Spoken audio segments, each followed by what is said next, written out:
In the spring of 1942, America's military faced a crisis that nobody wanted to admit publicly. The Pacific War was escalating, and the Navy needed bases scattered across the most hostile terrain on Earth. They needed shelter for their men, thousands upon thousands of servicemen, and they needed it fast. But there was a problem that seemed genuinely impossible to solve. The locations were brutal. Typhoons could destroy anything in their path. Japanese bombs fell regularly. The jungle itself was a weapon, breeding disease and heat that could kill a man as surely as any bullet. And the military needed structures that could be built in a single day by regular soldiers, not engineers. One day by non-experts. That withstand a typhoon bomb blasts and somehow stay cool in 100-degree humidity. The generals looked at their blueprints and saw nothing but dead ends.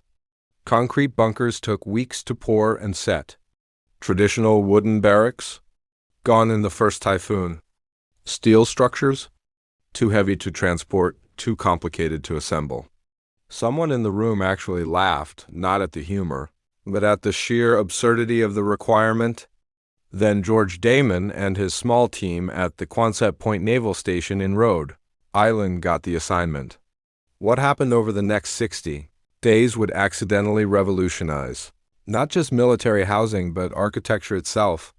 Damon understood that he wasn't being asked to build something impressive. He was being asked to build something impossible.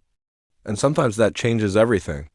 He started thinking less like an architect and more like an engineer solving a puzzle where every constraint was actually a clue. What if, instead of fighting the metal, you used its properties?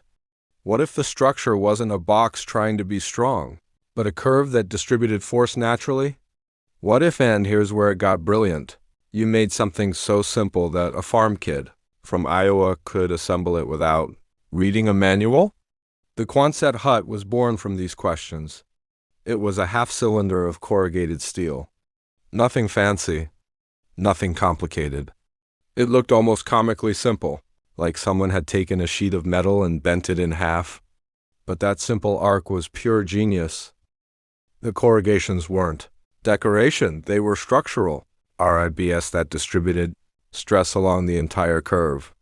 A typhoon didn't have a flat surface to push against. It met a shape that naturally deflected force around it. Bombs? The curve scattered the blast outward, the heat. The metal reflected it, and ports could be cut for ventilation in minutes. And the assembly?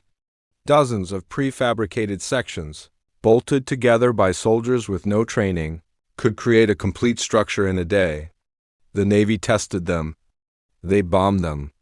They subjected them to winds that would make a hurricane seem gentle. They exposed them to the wet, suffocating heat of Guadalcanal and Iwo Jima, again and again. While nearby wooden structures lay in splinters and traditional buildings failed catastrophically, the Quonset huts stood. They got dented. They got damaged. But they stood. By the end of World War II, over 170,000 Quonset huts had been built. They housed millions of servicemen. They became the symbol of American ingenuity, not complicated ingenuity, but the kind that solves impossible problems with elegant simplicity. But here's where the story really takes off. The war ended. The military didn't need all those huts anymore. So what happened? The huts didn't disappear. They got repurposed. Farmers used them for storage. Families used them as homes. After decades of temporary military housing, someone realized that this temporary structure was actually better than what civilians were building on purpose. Architects started studying them. Engineers wrote papers about the geometry. Universities began teaching the Quonset hut as a case study in efficient design. The structure that was supposed to be trash became treasure. Today, 80 years later, Quonset huts appear in the most unexpected places. Disaster relief organizations use them. They've become shelter for refugees in crisis zones.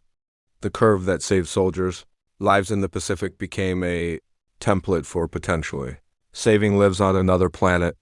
Some of the original huts still stand, scattered across the world. Weathered and dented, they testify to a moment when American engineers faced the impossible and refused to accept that it couldn't be done. They didn't make something prettier than what already existed. They made something that worked so perfectly that it transcended its temporary purpose and became permanent. That's the real untold story of the Quonset hut. It wasn't just about military housing. It was about what happens when you accept that a problem is real, take it seriously, and refuse to compromise on the requirements. Even when everyone around you says it can't be done. Sometimes the most revolutionary designs aren't the ones that look revolutionary. Sometimes they're the ones that look so simple you wonder why nobody thought of them before. And that's exactly what makes them genius.